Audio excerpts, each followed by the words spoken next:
बांकीपुर उपचुनाव में बीजेपी की हार के बाद अब सियासी घमासान तेज हो चुका है।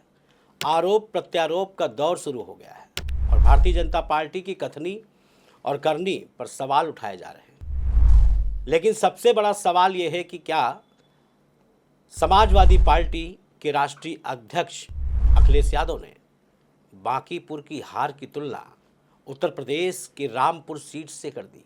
रामपुर के बाई इलेक्शन के चुनाव में या अन्य जो बाई इलेक्शन यूपी के होते जो बेईमानी की थी वो नहीं की, और जिस तरह बंगाल में उन्होंने फोर्स लगाया था वो फोर्स नहीं लगाया। क्या आपने फोर्स देखा? वैसे उधर की जैसा फोर्स देखा आपने? तो समझ लो आप, तो वो चेक कर रहे थे कि कितनी जनता में नाराजगी है।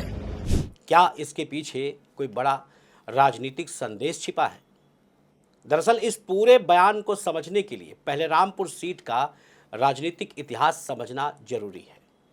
रामपुर कभी समाजवादी पार्टी का मजबूत गढ़ माना जाता था, लेकिन बीजेपी के लिए यह सिर्फ एक चुनाव नहीं बल्कि प्रतिष्ठा की लड़ाई बन गया था। इस सीट को जीतने के लिए पार्टी ने पूरी ताकत झोंक दी थी। बड़े बड़े केंद्रीय नेता, प्रदेश संगठन, भारी पुलिस बल, प्रशासनिक तैयारियां और लगातार चुनावी रणनीति, सब कुछ इसी लक्ष्य पर केंद्रित था कि किसी भी तरह रामपुर का किला फतेह किया जाए।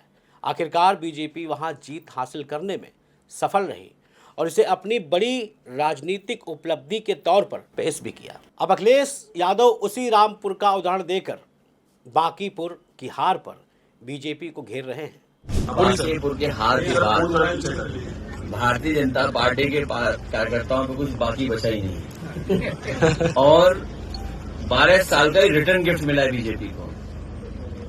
बीजेपी अगर कुंदरकी की तरह चुनाव लड़ती या बंगाल की तरह चुनाव लड़ती, बीजेपी फोर्स को लगा देती, और जैसे चुनाव लड़ते हैं बीजेपी के लोग तो बीजेपी की हार नहीं होती। ये आपको हमको समझने की बात है। उनका कहना है कि जिस तरह बीजेपी ने रामपुर में अपनी पूरी ताकत लगा दी थी, उसी तरह बांकीपुर को भी उसने प्रतिष्ठा का चुनाव बना दिया था। इसके बावजूद जनता ने बीजेपी को नकार दिया। यही वजह है कि अखिलेश यादव बांकीपुर की तुलना रामपुर से कर रहे हैं। लेकिन सवाल यहीं से शुरू होता है, क्या अखिलेश यादव का यह दावा राजनीतिक रूप से सही है?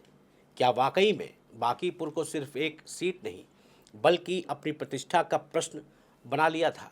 क्या पार्टी इस चुनाव के जरिए ये जानना चाहती थी कि जनता के मन में उसके प्रति क्या सोच बन रही है? और अगर ऐसा था तो क्या ये नतीजा बीजेपी के लिए एक चेतावनी है? तो समझ लो आप, तो वो चेक कर रहे थे कि कितनी जनता में नाराजगी है। जब आम चुनाव आएगा तो वो अपना फोर्स लगा देंगे।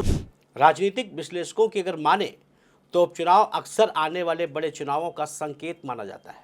हालांकि हर उपचुनाव का परिणाम सीधे विधानसभा या लोकसभा चुनावों का भविष्य तय नहीं करता, लेकिन जनता के मूड का एक संकेत जरूर देता है। ऐसे में विपक्ष इस नतीजे को बीजेपी के खिलाफ माहौल बनने के तौर पर पेश कर रहा है, जबकि बीजेपी इसे स्थानीय परिस्थितियों का परिणाम बता सकती है। अगर अखिलेश यादव के दावों में सच्चाई है और वास्तव में जनता का रुझान बदल रहा है, तो आने वाले समय में विधानसभा चुनावों से पहले बीजेपी को अपनी रणनीति और राजनीति पर गंभीरता से काम करना होगा, संगठन को और मजबूत करना होगा, जनता के बीच संवाद बढ़ाना होगा और उन मुद्दों पर ध्यान देना होगा जो मतदाताओं को प्रभावित कर रहे हैं, क्योंकि राजनीति में जनमत सबसे बड़ी ताकत होती है और अगर जनता का संदेश समय रहते नहीं समझा गया तो आने वाले समय में नतीजे चौंकाने वाले भी साबित हो सकते हैं। फिलहाल सबसे बड़ा सवाल यही है कि क्या बांकीपुर की हार सिर्फ एक सीट की हार है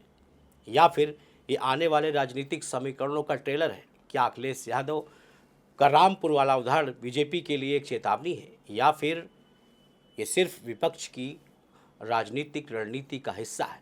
इसका जवाब आने वाले महीनों की राजनीति और अगले चुनावों में ही मिल सकेगा।